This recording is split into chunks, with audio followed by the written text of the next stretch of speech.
extraordinaire, the gemologist.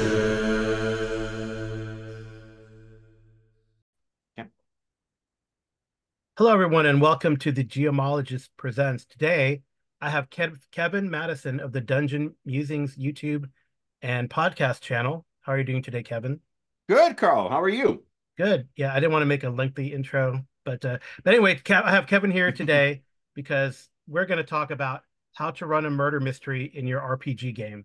And Hmm. I brought Kevin on because I was subject, victim, participant, player in an awesome game that he ran using Warhammer Fantasy RPG where we had to solve a murder. Hmm. And it was great fun. Kevin kept us on track. And now I'm running a murder mystery in my Traveler RPG game that I call Behind the Claw. And I want to see how that goes. And I've picked up some things that I learned when Kevin ran it, but perhaps I can pick his brain a little more today. Nice. Well, I'm looking forward to hearing how it's going into Traveler games. It'll be interesting having the tech that's available for players and how that Yeah, plays in. right. Yeah, that is definitely a consideration that I've kind of thought about ahead of Hmm. time and what kind of tech are they going to use? How are they going to use tech? Because you can use even examining the body, right? You Yeah. can use tech and what kind of technology does the ship, for example, that they're in have, but it's like a ship, a luxury liner, and there's this thing, there's like safety, yes, consideration, safety for the passengers, looking out for the passengers, but these are Hmm. very wealthy people, so they value their privacy. So there's some, Hmm. so I think I've already kind of thrown a little bit of that in there. I don't know if the players are frustrated from that, but they're like, we don't have cameras in the rooms. We just don't. It's Yeah. a so Yeah, stuff which like is a that. very real world. Honestly, this is a non sequitur, but like in my day job, I had one time where we had it very RPG-esque claim where the file came to me and it was in relation to cell phone thefts, and it Mm, was some sophisticated criminals who had broken into a Rogers store. Rogers is a cell phone company in Canada. So they broke into a cell phone store by breaking the actual back like brick wall in. mm, An alarm went off. They waited an hour because they wanted to see if any security would respond. They didn't respond, and then they made off with 500,000 in cell phones. So at the time, we had security footage of this, and while we were never going to be able to sue the individuals, the security company was supposed to respond in the first hour, and they didn't. So we're like, okay, cool. We've got at least it's not a strong case, but at least something we can advance a claim and potentially settle this thing for less. Do you want to guess what evidence wasn't preserved between the time that the claim was filed and the time claim got to me? the recordings. The fucking cell phone footage, exactly. So Yeah. the footage totally gone, which means I don't have any evidence that there was a delay in it, Mm. and Just that curious. kind of that kind of frustration. So I mean, it meant that like basically we were walking away from it was not likely that we were going to recover the full amount or even maybe half the amount, but there's some money that would have been left on the table that we could have recovered had someone preserved that evidence. And it's just one of those I mentioned it as an example of like a real world thing where like you run into these problems all the time where there's corruption of evidence, where there's, someone didn't preserve it or it's unreliable or whatever. Or it's And older those are, technology even on these cameras, right? It's not yeah. it's very poor footage, very pixelated, very grainy. You can't tell anything. Oh, Right. totally. Like if it Yeah. happened to turn on like an identity of any of these people, then it wouldn't have mattered. Or if like the timing, if the chronometer that was recording stuff in Yep. the cell phone, that would have been a potential problem too. So like the ways that you can put up barriers in the games as well too, even in like superhero games or like games where people have psychic powers or magic or whatnot, there's still all sorts of real barriers that can be set up to make it less of a cakewalk that it might seem to be, Hmm. going through these things, right? So, Yeah. All right. Well, the first question I wanted to ask you is you had mentioned actually after we ran it that you had run this game before. So I wanted to know like kind of what your inspiration was to pick this particular adventure. And mm, you could tell us what it is and we can put it in the show notes for people. We will probably yeah, spoil it a little bit. Well, maybe, I don't know. It feels like it's one of those adventures, kind of like Arcturus Station, classic traveler adventure, yeah, I where think it we could can be talk about different it every without, time. yeah, and we Yeah. can talk about it without actually spoiling it. The adventure is a third-party adventure called Noblesse Oblige that was written originally for Warhammer Fantasy Second Edition. And I think you can find it for free online because it's just a fan-made product. I shouldn't say just, it's a phenomenal adventure. And I ran it the first time several years ago, like 6 or 7 years ago for my players in the Iron Kingdoms role-playing game campaign that we were running, because Iron Kingdoms there's some parallels that you can find to Warhammer, that I found that it was more fun to adapt those adventures into Iron Kingdoms than it was to use standard D&D ones, because the world is more sophisticated, and it just, I found it made for a more interesting and off the beaten path kind of adventure. And I loved running it the first time. And the first time I ran it, half my group were either law students or lawyers. And they still found difficulty getting like feeling that they had enough evidence. As context for the adventure too, Carl's played through this already, so he knows. But one of the ways this adventure differs from standard RPG murder mysteries is that it is presented in that you're going to collect evidence. There isn't any, there is misleading evidence, but it isn't unfair. Like if you uncover it and whatnot, it's not going to misrepresent what it is. So you can rely on the pieces you have. You can figure out how to fit them together. You may not have the big picture, and things may be misleading, but it isn't unfair. There's no like sudden turn in the last second where it's like, aha, it's something you could not have conceivably figured out. And it's just a matter of like each witness has different evidence you can collect from them, physical and conversational. And then there's also events that happen that trigger throughout the investigation that are triggered to kind of like keep things moving or whatnot. One of the conversations I've had both times I've run it has been to say, look, it's a murder mystery, which means it's an artificial scenario. You don't need to be looking beyond what you have before you to find the solution to this problem. It is an artificial way of structuring it. And both times we had players, I think they were struggling, like, okay, well, what do we do? But then as soon as you started talking to people and figuring out like, oh, I've learned this from so-and-so, and it is a little different from what so-and-so told me, then the players are more engaged to go and collect more information and help piece together. And as far as the more heavy hand that I put on it was a lot of bringing characters back or players back to say, all right, what do you know so far? And I did that both times. Yeah. It just sometimes helps because it's not running mysteries in general is just a different process than running your typical like dungeon crawl or sandboxing thing where you're going to go and get involved in intrigue or whatnot, or trying to achieve a certain goal for your own interests or your own, faction.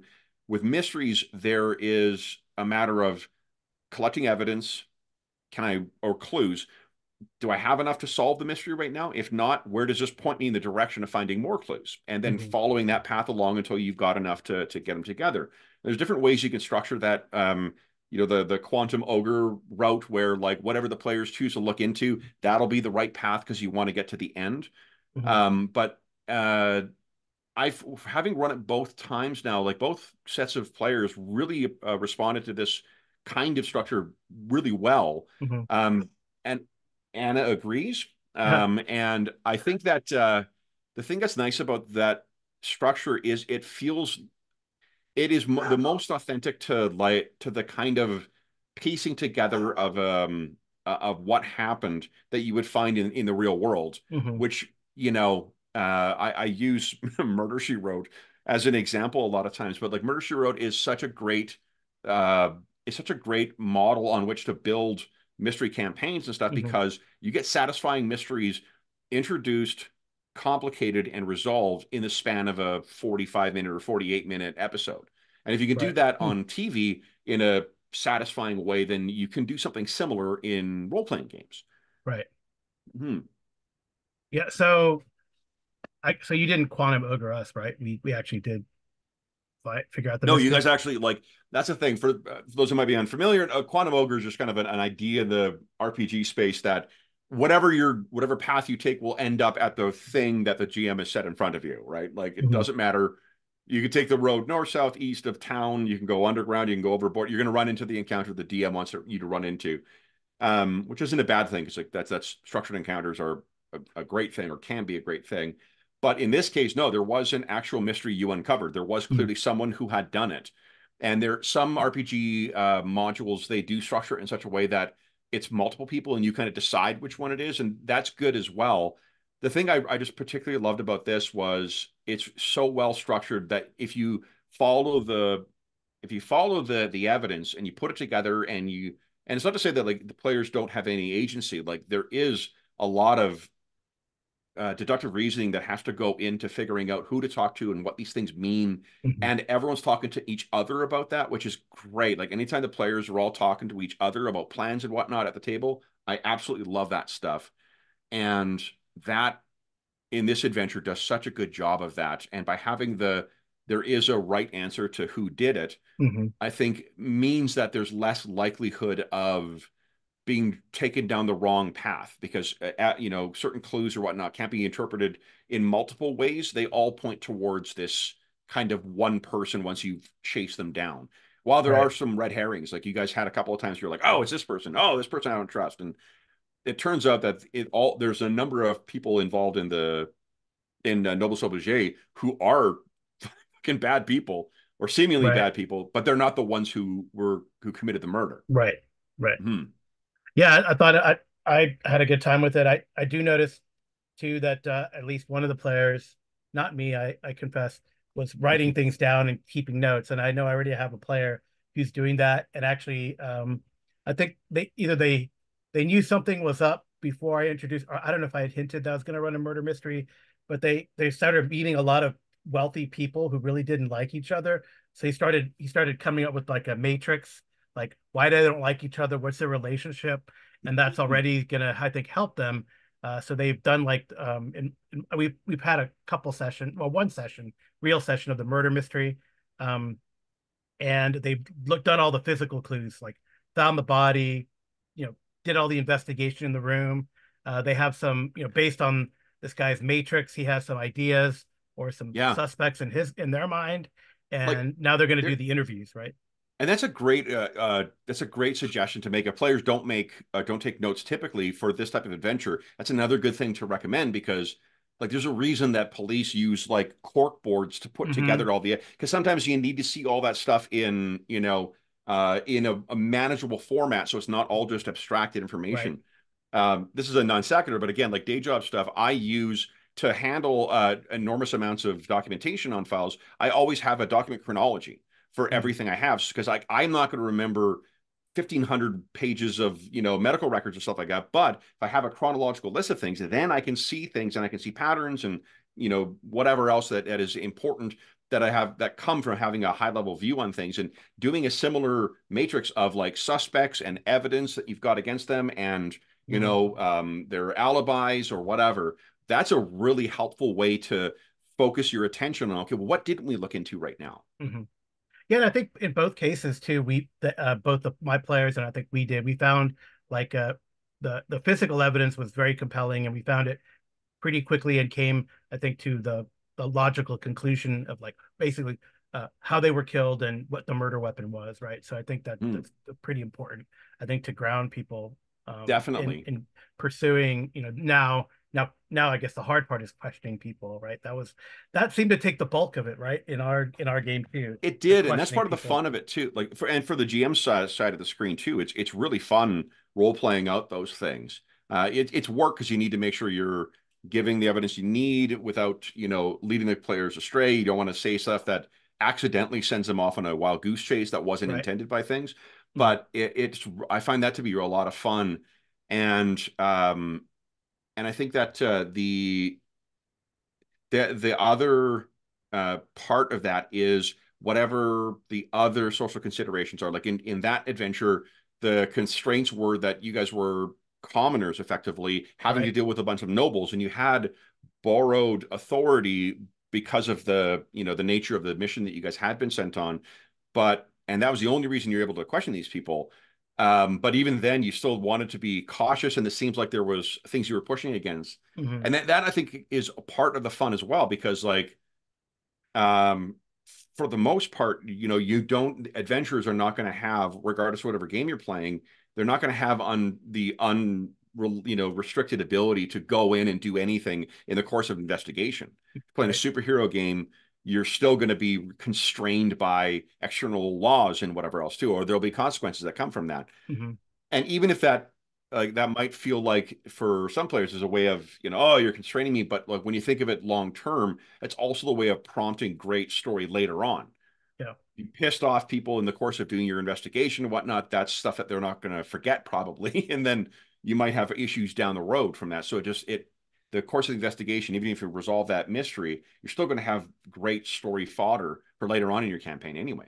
Yeah, I think you also need the right sort of players, because I know Yeah. it's caused problems when you kind of remind them of that type of authority, right? So superhero game, a superhero can't willy-nilly go hurting civilians, right? There are consequences. Yeah. I mean, they can because they have a lot of power, but I mean, they can't. There are consequences, I guess, right? And that's just it, is the consequence. Like what I typically do when well, we had this come up for one thing too, like where I think your character was gonna sock that stupid bard that was in the party. Remember that there was the bard and he was just pissing you guys off. You're like, I'm gonna fucking hit him. Oh And yeah. Oh, then that was in the bar, but yeah, yeah. yeah, yeah. And then Uh, like, but when you have that stuff, sometimes it's just like because it's a game and we're not actually occupying the world. It's just a matter of like, okay, hold on. Let's just understand what the context was and what the mhm, consequences will be. And right. once we went through that, you're like, oh, okay, I'm not going to do that That's a then. bad idea. Yeah, yeah.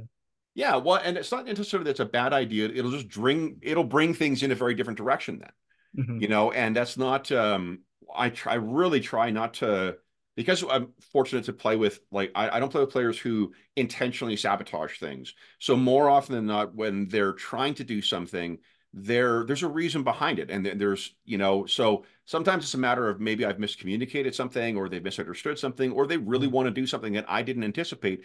And going through that and saying like, okay, here's the consequences that are likely to come from this stuff. I'm fine with you doing this, but just so you're aware, this is what might be perceived as, and here's what the likely consequences are.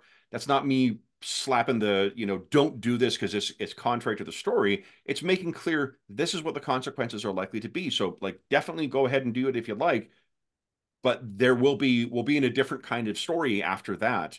Right. And that's not a bad thing. It just means that you might find yourself in a different I've yet to have any people we play with on the channel ever, like, once it's always a misunderstanding of how I presented things, or I've done a poor job of presenting the situation.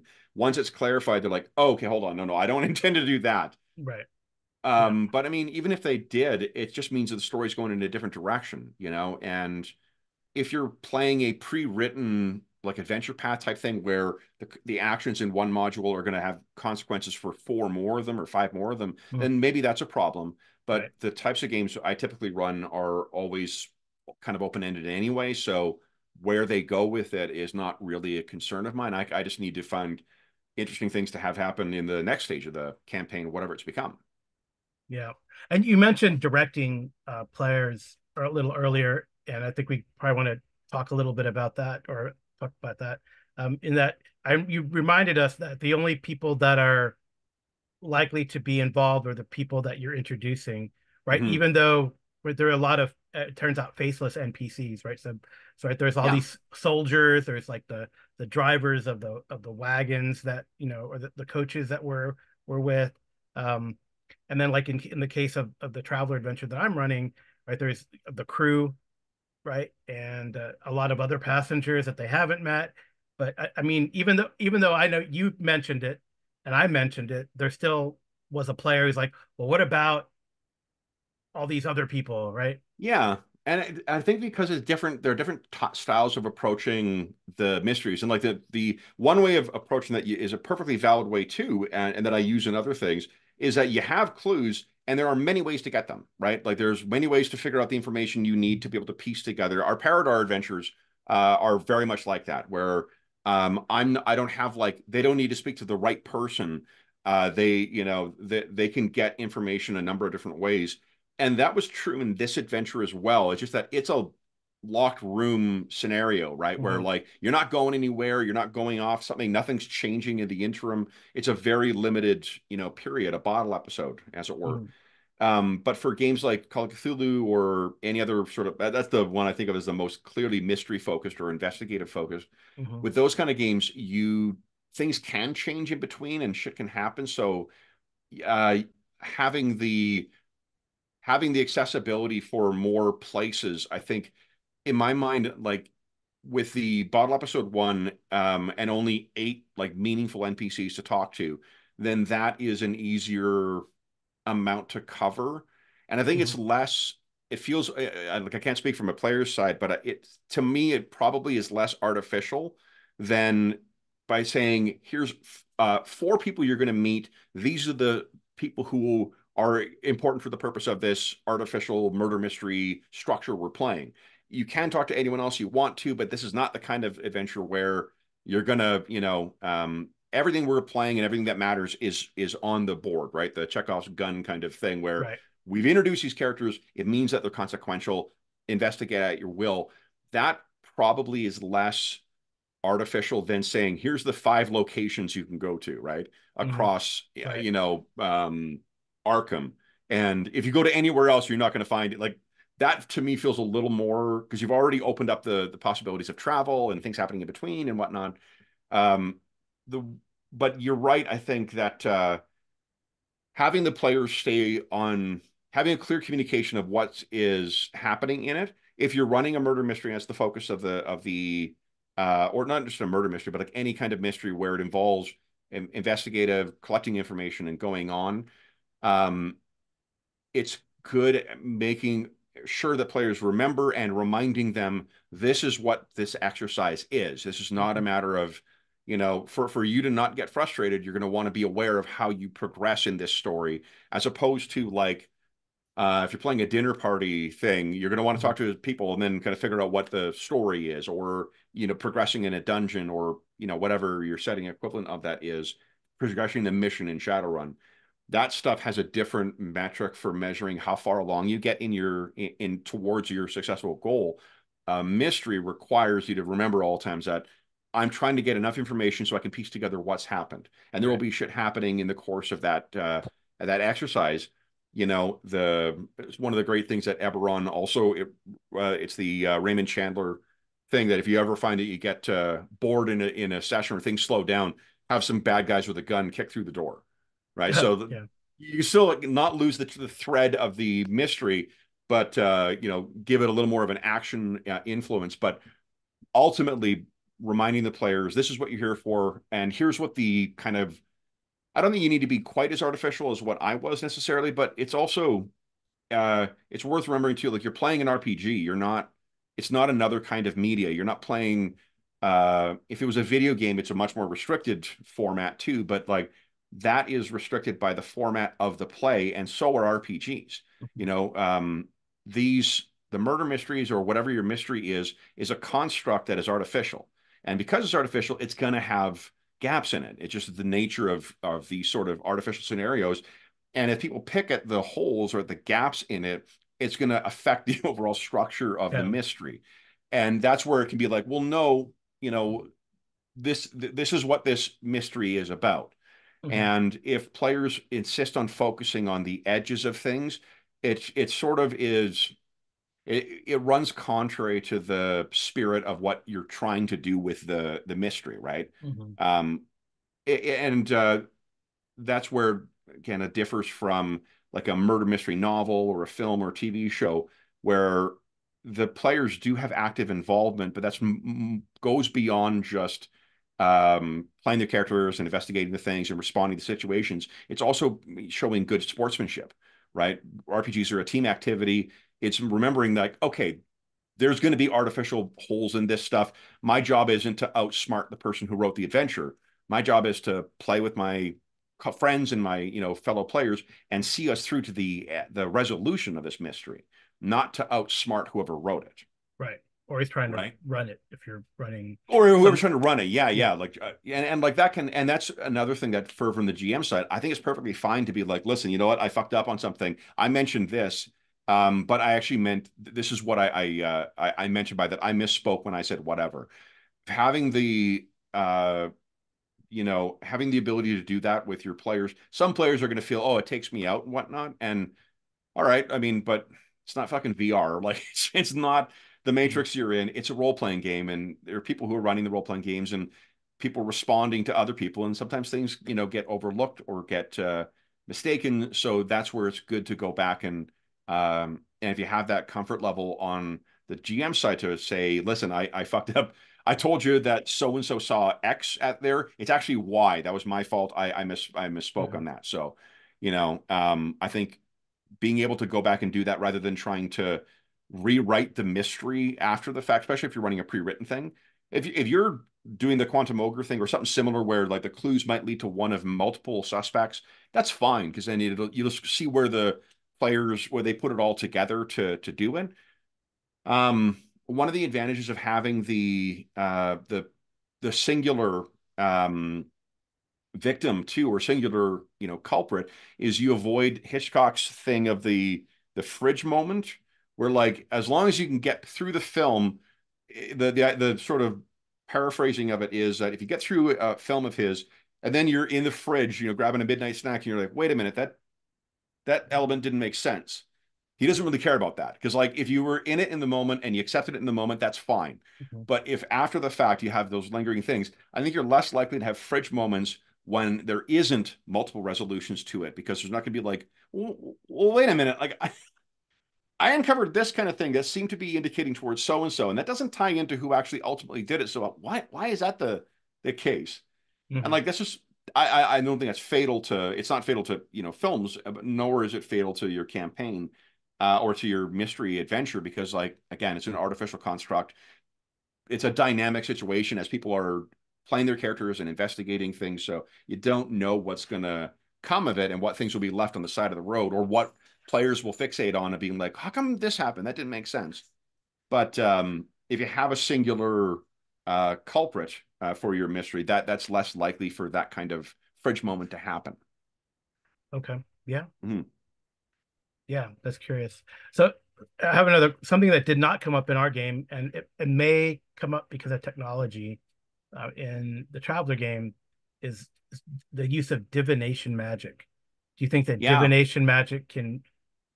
What if we had a wizard, maybe like a gray mage or whatever, that yeah. to have some ways to pierce through illusion or something like that? So it's interesting you say that because we've actually got in our Wrath and Glory game, we have a psychic, right? And the Mm, psychics can read minds right. and whatever. And in Wrath and Glory, they're a little more reliably competent than what they are in some of the Fantasy Flight games or an Imperium Maledictum. And the way that I think of those is, or at least the way I write for them, is as if it was any other clue. Because Mm, I'm not looking at how you get the information, I'm looking at what the information is. okay. Good The point. reason that you're getting this is something from Gumshoe, but like the reason in it, the way they describe it, the reason the clues exist is to get you acting on something else. The interesting thing in a mystery is not how do I find the clue necessarily, it's what does this mean? Hmm. Like there is the action part of it definitely comes from the trying to find the clues, and that's where if you have certain character abilities and whatnot, that can be ways of obtaining that information. And it gives them the players spotlight time, whether they're canny investigators or they're magical detectives or diviners or they're psychics. Hmm. But at the end of the day, it's just information they're getting. They're not solving everything. Like if they have an opportunity to scan the bad guy who did the bad thing, um, maybe that's bad, but a lot of settings have inbuilt restrictions in the fiction for Hmm. why you can't do that. Like in Shadowrun, Shadowrun has mind probing and whatnot is a spell you can take right off the bat and whatnot, but none of that shit is admissible in court. Hmm. You can't summon spirits and have them give testimony in Shadowrun because none of that stuff is admissible. And with psychics, even if you have that information, how does that like what's the consequence of that? Unless they are judge, jury, and executioner, the players are still only in a position where like they know stuff, and you can actually use that I think to your advantage too, where if you reveal it, think of how much fun it is when like there's a degree of fun of like the whodunits, whether it's a movie or film or whatnot, where I'm like, I don't know who did this shit, but there's also a degree of like, I fucking know who did it, and I'm waiting to see them uncovered, right? Like Yeah. Dexter's whole thing is about that, right? Like we know who the murderer is right from the get-go of that thing, and then there's both kinds of mysteries. So there's a whodunit in that first season and as well, but Hmm. the for those ones, I think the way to think of it is less like, oh, it's such a problem because it's going to break my mysteries. And role playing superhero role playing games, spill a lot of ink on Oh how yeah, this for causes sure. problems, right? Hmm. But I think that if you think of it in terms of, or you're structuring your mystery in such a way where the information that they're going to gather from those things, you just need to be aware of how they're doing that, and then how they're going to how they are going to get to the ultimate resolution of it, which is, I'm assuming, proof or whatever. Hmm. If the question is, oh, I don't know who killed so and so, that might be an issue. But you know, maybe go beyond that of like, well, why did they do it? They're the What's the motive? Latin Yeah. maxim of cui bono, of who profits, Hmm. is something that is out what I think of all the time when I'm writing mysteries is um who's it getting the advantage of the crime, right? Like there's an action of there's a question of who did the crime, but why did they do it? And one of the ways to analyze that is, well, who profits from whatever just happened? Hmm. And if you know who did it, that's fine. But like in our Warhammer game, they used their psychic powers to track down this fixer who was responsible for this attack on them after they arrived on Footfall. And what they got out of it was the name of another house. So great, they know who set them up, they know who's attacking them, but they don't know why yet. They don't know who specifically was responsible for that, and they don't know how they're going to respond. But it sets up a looming threat for them. So even though they're able to access that information quite easily, in that particular setup, it's not consequential. It just makes things more interesting. It doesn't ruin the fun. It makes it Right. more challenging. Yeah, true. And I mean, similarly, like in Traveler, if you did have a psyker or someone who used psionic powers on board, if you're playing Imperium, but that might not be. How are you gonna tell people that you just did that, right? Oh, So totally. Yeah. so Well, it's even a like because you're a longtime Call of Cthulhu guy too. You remember the haunting from because it's been in like almost every everything, right? edition. Yeah, it's Yeah. just amazing event. I've run that a ton of times, and once as a traveler game actually, Mm, and where it was a haunted planet, and then once as a Green Lantern adventure, where it was mm, again a haunted planet, and you know, with the amount of capabilities that the players have as their ring at their disposal, all it means is less, legwork to get some of the information. yeah. Because they're able, if you think of what you're doing in that adventure is there's a little bit of physical investigation, there's a little bit of research, and then there's piecing together what goes on there. And there's experiences you have that, can cause problems, cause danger, and also shed some light on what might be going on. Mhm. And you can easily, so if you think of it just in those terms, it's easy to scale it up to being a planet instead, instead of being like, oh, there was someone who's, not to spoil that adventure for anyone, but there's a key part of it, key bit of evidence where you're learning about someone and there's a gap in their history. You're like, well, what the fuck happened during that? Right. And all I did for ours to make it a galactic scale is I just scaled out the time a lot further back, Mm, right? Because it's the Guardians of Oa have been around for 1 billion years, so I can make this a much more space opera style or scale of thing. mhm. And even though they had crazy abilities and whatnot, they still all that did is just at the end of the day in a Call of Cthulhu adventure that you want them to find the clues and then piece it together. This just means it's a different way of getting a hold of that information. So, Mhm. I think it shows what a really well-designed mystery can be. It's extremely flexible and can be repurposed for a whole bunch of different settings because the core principles of what makes it an engaging and fun mystery are all there. Yeah. Yeah, definitely. I think you're right. It's like the gumshoe philosophy is like you find the clues, now what do you do with them, right? So Precisely. that's And that's exactly. where it like there's fun having the action. I think for me, Gumshoe, like the action part of Gumshoe is not satisfying enough. So I don't tend to run any of them now at least. But the idea of approaching mysteries that way, that, Mhm. it should never be a dice roll that keeps you from a clue.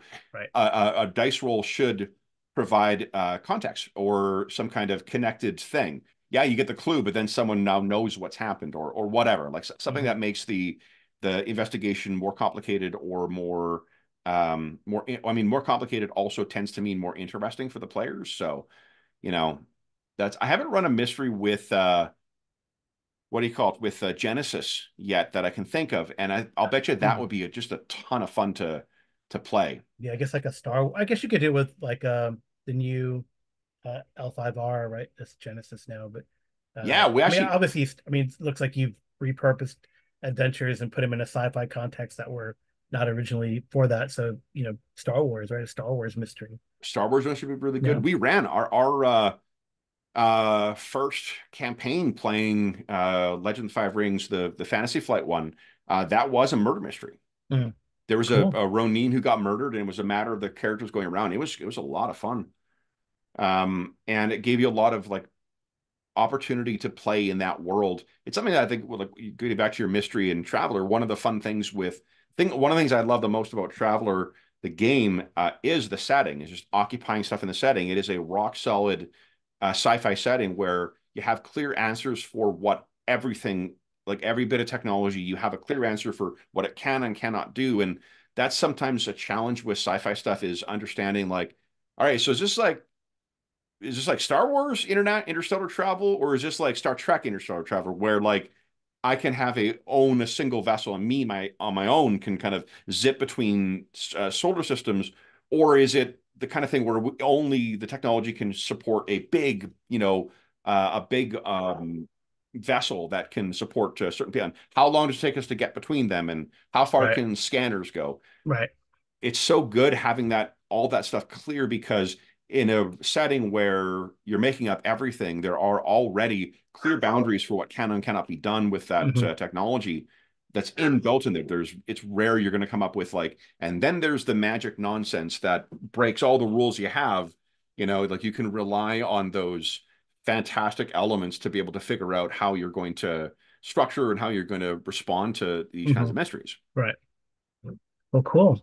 Mm. Well, I don't know. I really wasn't thinking of how many questions I was going to ask you, but I think, we talked a lot and you've given a lot of advice already, but maybe in a more concise, structured way. It might be a challenge, I know. But what advice would you give then to a GM who would like to run a murder mystery or investigative, Well, I mean, for the first would definitely try it.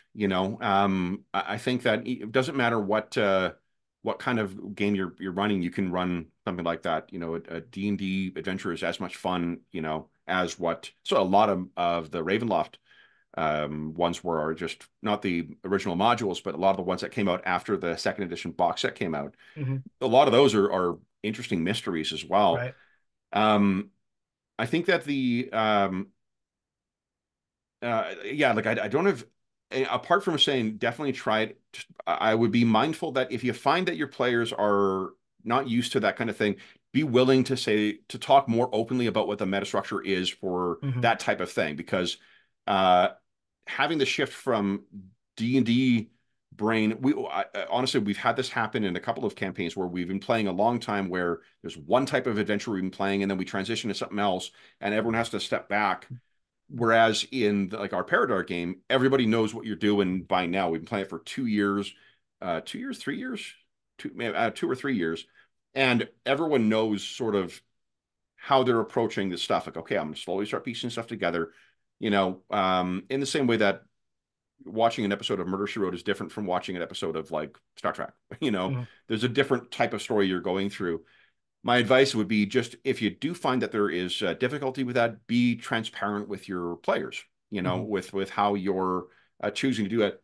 And there's not a right or wrong way to structure your mystery. You can do it where you figure out, watch the players try and piece together clues and see what makes most sense as what is the reason. And you can have that be the reason that things conclude if you want to improvise it. You can also have a clear idea, in which case you're going to want to make sure you have multiple ways of reaching the end, the same way you would structure any other kind of, structured campaign or structured adventure.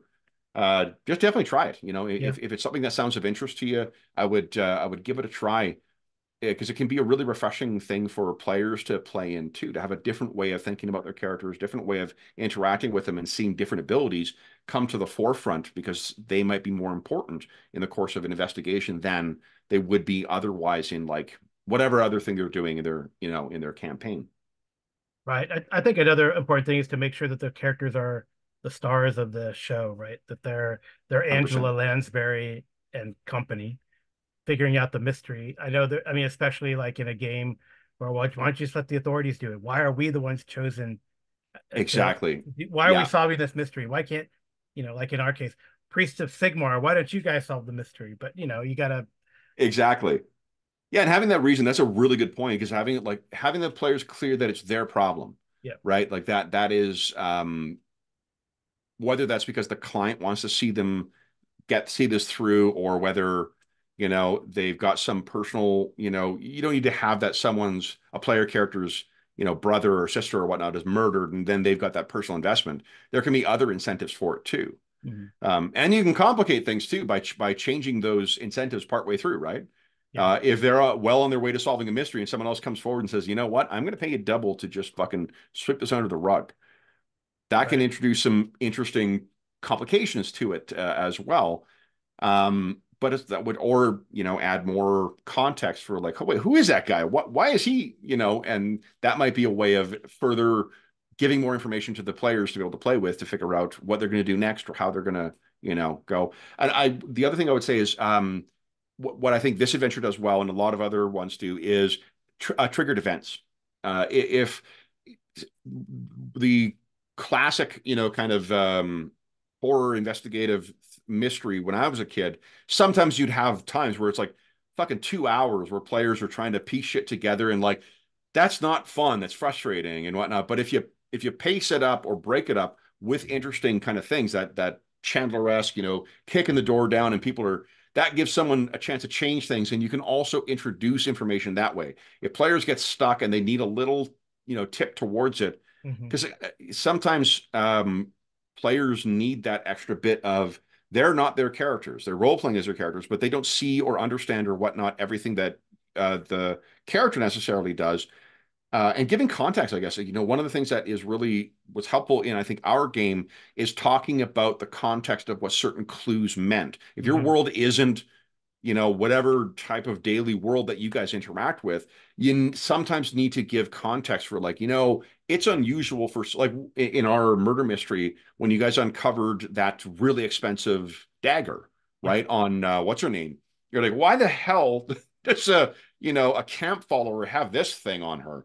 And whatever your setting is, it's important to give that context, because it's not the players aren't passively making their way through a mystery the way you are when you read a novel or watch a thing. There's more that's asked of them. So you need to make sure the evidence is clear and unambiguous for them so they understand what's important and what the context is.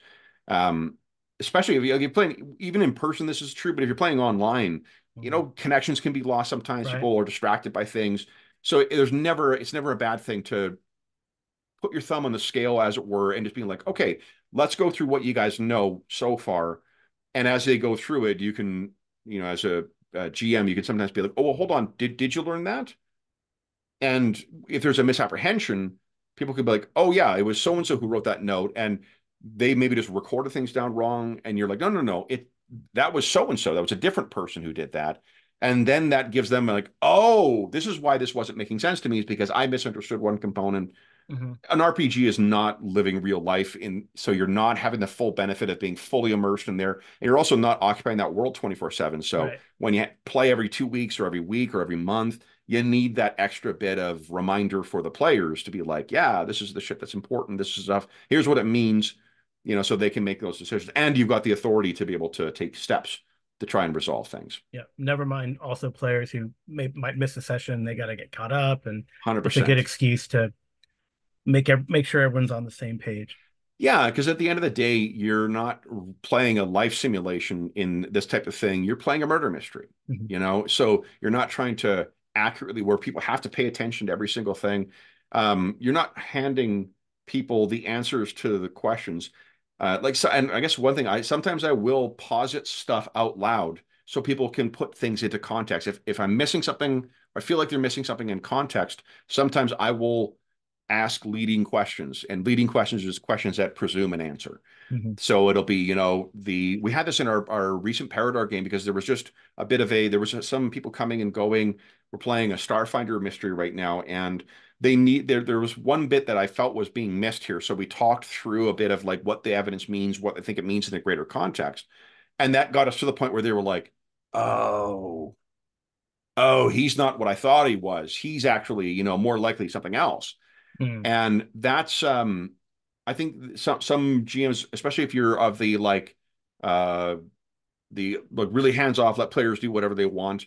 You may be reluctant to do that kind of thing, but I think it's really helpful because you're not pushing the players towards a conclusion. You are helping them understand the context of what they've learned things are, and to really make that big picture crystallize as they're putting it together. Right. So give them So like a review, almost like this is what you guys already learned before. yeah, Not it's not the GM GM sort of guiding them as opposed to directing them, I guess. and that's exactly it. Is like especially if you're framing it by way of questions, Hmm. like saying who did you talk to so far? Well, I talked to so and so, so and so, so and so. Well, is that everyone? Oh no, we didn't talk to so and so yet, did we? Okay, let's go talk to that guy, or whatever. And that asking it the questions that way, I think, also helps the players thinking all together. So yeah, I mean that I think is recognizing that you're all trying to get to the same goal, which is to solve the mystery. Sometimes there just needs to be a little extra help with it, which is not the case with, you know, if you miss a room in a dungeon, players can always go back to that and they'll be able to see that thing. And that's not really what, unless you're playing a completist kind of adventure, it's not the same type of thing where you overlook something. Whatever's happening in the moment is what's important in a lot of RPGs, and in a mystery, it just requires you to be paying a little more attention to what you've come across and what you've uncovered, so you can get to the resolution of that, which is to piece together whatever it is that happens so you can then take action. Mm-hmm. Okay, well, one last question. What's the Yeah. next mystery? Next mystery. What are we doing right now? I guess you mentioned Paradar, but I guess Yeah, Paradar, we've got that one is still resolving. I'm trying to think what next. Our Dragon Age. Actually, we've got a two-part Dragon Age one that's coming up that is going to have a mystery element that you're playing in, actually. Yeah. Yeah, so there's a mystery element in that one. No, but that one is having an element of mystery to it too. There is we're wrapping up this weekend our Conan game, and that was a really that one had an element of mystery to it because the players had to figure out the context of what was going, it's set in Shem, and I won't spoil anything from it, but there was a lot of they thought they understood things and then investigated further and oh, this is so much worse than I thought. Oh no. Yeah, I don't know, but you know what? The next purely dedicated mystery thing I can say is Lex Arcana. We've got a Lex Arcana session, coming up in April, I think is that one, and that one's going to be great. For those listening at home, if you're not familiar with Lex Arcana, it's kind of a fantasy first century Roman Empire thing where you're playing agents of the Empire solving mysteries. It's like X-Files with togas and spells. Yeah. Yeah. Yep. How about you? What's your next mystery after the Traveler one? After the Traveler, I mean, I've been wanting to jump back into Call of Cthulhu, and my wife Amy's a big fan of Casablanca, and then Sons of Singularity, that you might know for the Cesson Files, but they just came out with a Blessed and the Blasphemous, which takes place in Morocco, and there's even one of the sub adventures. One of the adventures in there is you're part of a movie set, So I think that would be kind of a neat place to put it, and I'm just to be able to jump back into Call of Cthulhu. I think that would be something that I'm contemplating. Well, although I started Harn too. I just started this Harn adventure. Oh yeah, the Saga of Gundar Green Eye, and the whole thing is like a mystery. It's like your parents were killed almost in front of you. Your parents rescued you last second, and you got a glimpse of the people who killed them. Now you got to track them down across the length and breadth of the world, apparently. So, that's awesome. So yeah, it should be pretty fun. When you're speaking of North Africa, you're what do you call it? I'm not sure if you're keeping up with or interested in the 2D20 Act on Cthulhu, but that Serpents and Sand one is really that's fucking one of the cool. ones. That's one of the ones that I proposed to my players. We're running a Achtung Cthulhu adventure now, and I just kind of rolled up the adventure sort of from in the Game Master's kit. They can randomly roll up an adventure for Achtung Cthulhu, and it ended up being so the players were a Norwegian partisan and then two Russians, Oh, So I said cool. it. That's I cool. said it in 1940s Norway, and they're trying to stop the Nazis from getting some sort of Norwegian god's artifact. But of Oh, course, nice. it's been very convoluted, and now they finally met and Yeah. found out where the artifact is, and it's definitely not what they seem. So I think if Nice. I'm going to give them like some choices, I mean, I really liked the one that we played, the Atlantis, the first one of the Atlantis one, the Yeah. Vienna Yeah. the Vienna episode, so that's a possibility. But Forest of Fear is really fascinating, although that one Yeah. seems more pulpy action as opposed to like investigative mystery. Well, that's what this Serpents and Sand one is definitely more like a lot of the archetypes they include in that are expressly more pulp, Hmm. oriented than military oriented. Yeah, So yeah, I mean, it gives you different play experience. But that's when I like what I would am more interested in doing with that is more the Indiana Jones, yeah, pulp kind of stuff than I am the military stuff. But yeah, cool. yeah. Cool. All right. Well, thank you so much for joining me this afternoon, Kevin. And Yeah, I'm thanks really so much for glad I having played in me. your Warhammer game. It's been a very fun campaign to. It's always good. I think. I'm running Enemy Within. I've been running that for almost 3 years. This March actually, and we're on book 4, Mhm. about halfway done with book 4. But it's really good to play in a game that you also run to kind of Yeah. you know learn from the player's point of view how things go. I think Well, has and been it's really great helpful. playing like with you and Sean and Darren. Like you guys are so interested. You're either running it or you're really interested in running it. So it's super helpful for a game like that where there's a lot of nuance to it. Yeah, Like Sean told me from the outset, he's like, it's a pretty complicated game. There's a lot of stuff going on. And I was like, Shaw, like we run tons of games and yeah. There's seeing how many things are moving, you're having to keep track of on the flow. He's absolutely right. Like there's a mhm. lot of moving parts, but with that many game masters, like Warhammer game masters in the game, it really makes it easy to run, and I really, really enjoy that campaign. Yeah. Well, thank you for running. Nice. All right. Well, thank you very much, everyone, for listening. Good night and good rolling.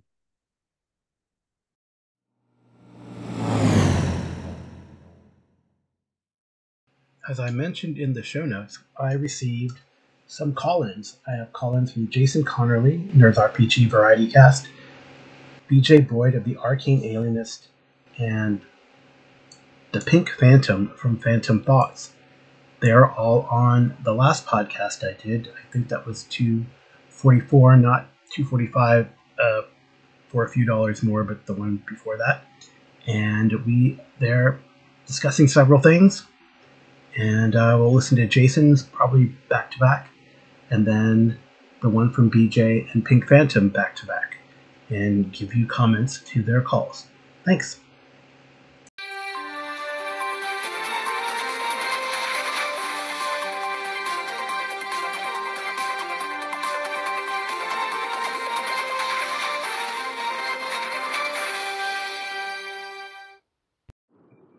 Hey, Carl, Jason here. Listened to your latest episode up to when it turned into an actual play, then I stopped. But for the two calls from myself and Joe, oh, and you posed a question in the front. Can a game be exciting without combat? Well, yeah, I would say it can be. In fact, we go back to your Space Harn game that we played, where the players were actively trying to avoid combat because we were trying to smuggle the lady out of the colony or whatever. And we were running from the guards and from security folks, and you kept trying to force combats on us, and we didn't want to get in combats. That was a very exciting session, or a couple sessions maybe. And I remember at the end, we didn't have any combat, but we were pretty happy with it, as far as I remember, the players were. So I don't think combat's necessary at all to have an exciting session. As far as the Magic Use weapon proficiencies, thank you for proving with the core books, the 3 core books of AD&D, that AD&D Magic users can have more proficiency slots than they have weapons available. And BJ originally was talking about something we said on my show about Rules Cyclopedia. So when we look at Rules Cyclopedia, that bears that out as well. So thank you for that. Keep up the great work, and I will talk to you soon. Hey, Carl, Jason here. So I finally finished episode 244. You tricky man. You made it seem like an actual play, but it really wasn't. Very, very funny. I like you, Carl. That's why I'll unsubscribe from you last. So I'm glad you're getting tons of gaming in. That's very cool. It's awesome you're able to get these duets in with Amy. Whoops. Ha ha ha. Almost crashed. Took the wrong exit. But luckily I was able to cut across the between there. Probably took some life off my tires. Anyhow, that's not the important part. The important part is that, what else was I going to say? Oh, 5e, you're unboxing. Yeah, that sounds like it'd be a lot of fun. I don't know that that's something I'd want to play a lot in, but I could definitely see it being a fun side thing to do every now and then, kind of a lighthearted game like that. So, very cool. And I will now pay more attention to the road and talk to you later. Take care. Hey, Jason, thank you for those calls. Hey, man, be safe on the road. Don't get into a crash on my account, although that was some nifty driving there. Yeah, I tricked you guys. You thought it was going to be actual play. Nope. I just wanted the players to introduce themselves. I think in the future I might have them come on and let them tell you what type of player they are. I think that could be kind of fun. But yeah, I really do remember Spacehorn, and it's too bad that rule set was kind of but it was really fun. That adventure was really cool, and I really enjoyed it. I like that kind of near future, still in the solar system type of vibe. Maybe I can get Expanse to the table and convince you guys to try that game or something. But I really enjoyed you guys playing that adventure, the Spacehorn. And yeah, it was kind of cool. You guys avoiding the combat. And I think it is, you can run a game without that combat in there, especially if players feel like they're outmatched or outgunned and they try to get out of there quickly and quietly. We did that in the Traveler game where we set the operation up and it went really smoothly.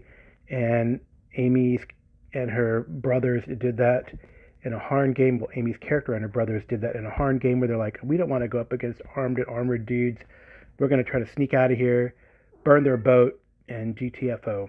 So I think that's a pretty good option.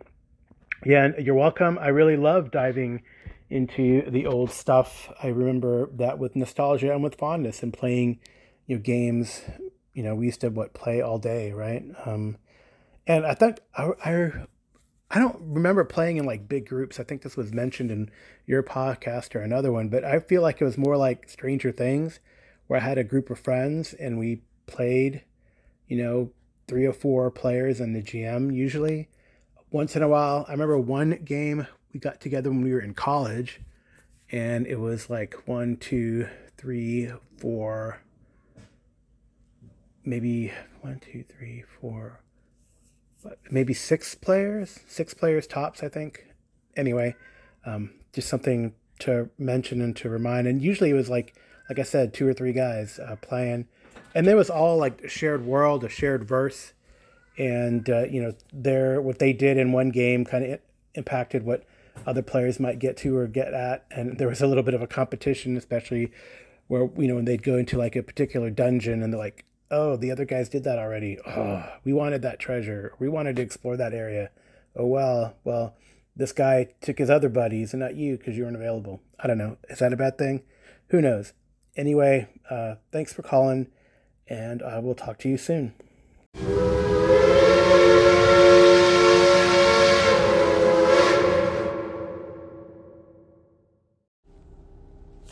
Hey, Carl, it's BJ.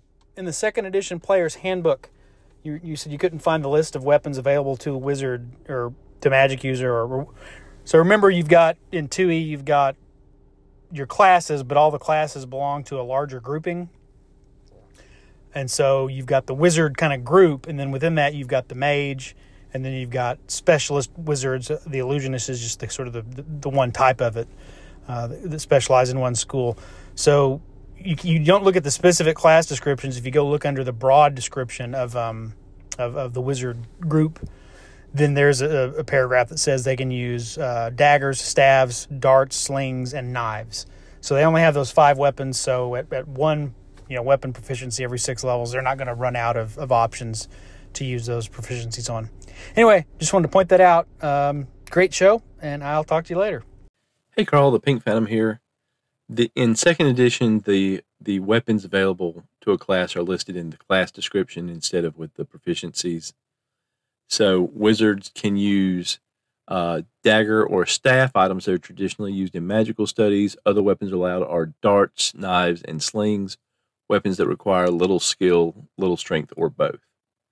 So it gives a list of 5 weapons, which I think you said it was every 6 levels, so it would take them a while to be able to be proficient in all 5 of those. But then I guess that weapons that require little strength, little skill, or both would probably give you a little leeway with if you had some non-standard or unusual weapons in a campaign, you could probably say, well, this doesn't require a lot of skill, so they could use this if you wanted to give it a different kind of options or different kind of flavors. So there you go. Enjoyed the podcast and looking forward to your next one. Hey, BJ and Pink Phantom, thank you for calling and thank you for pointing that out. It is still, like you concluded, Pink Phantom, that with the number of proficiencies you get, you're not going to run out of weapons as a wizard. I don't think that's a consideration in any of the games that I outlined, AD&D. For sure not. With the Unearthed Arcana stuff, probably not. Likely not. There's too many. You're going to get, if you get to 20th level, you're going to have 4 proficiencies, one at first, and then 7th, 13th, and 20th. Yeah, something like that. So you won't get all the weapons. You'll have a dagger, staff, and darts probably. Darts is probably the way to go. I think those long darts really hurt when they hit you. Also, in AD&D, 2nd edition, by the way, it's on page 30, paragraph on the first column, paragraph 4 on the first column, where it says that information that you guys pointed out in the AD&D 2nd edition Player's Handbook. So there you go. Thank you guys so much again for calling. I hope you call again. This has been the GMologist Presents. Please send me a line, especially in regards to the interview with Kevin Madison. I think it was really fun to do. Tell me if you run a murder mystery and how it went. What were the foibles that happened? Did it work did it work really well? And tell me your war story. That would be kind of cool. You can do that by sending me a message at gmologist@gmail.com, dropping me a line on the Discord, either text or voice, or you can leave me a 90-second message on SpeakPipe. I'm hearing that there's problems as Anchor, Spotify for podcasters is shutting down, and it's hard to leave a message with the Anchor app, but you could try to do that too, and I will field it. But thank you again so much for listening. This has been the Geomologist. Good night and good rolling. Oh, that was bad. TJ Drennan does the intro and outro music. My wife Amy does the cover clip art. Now you can go. Bye.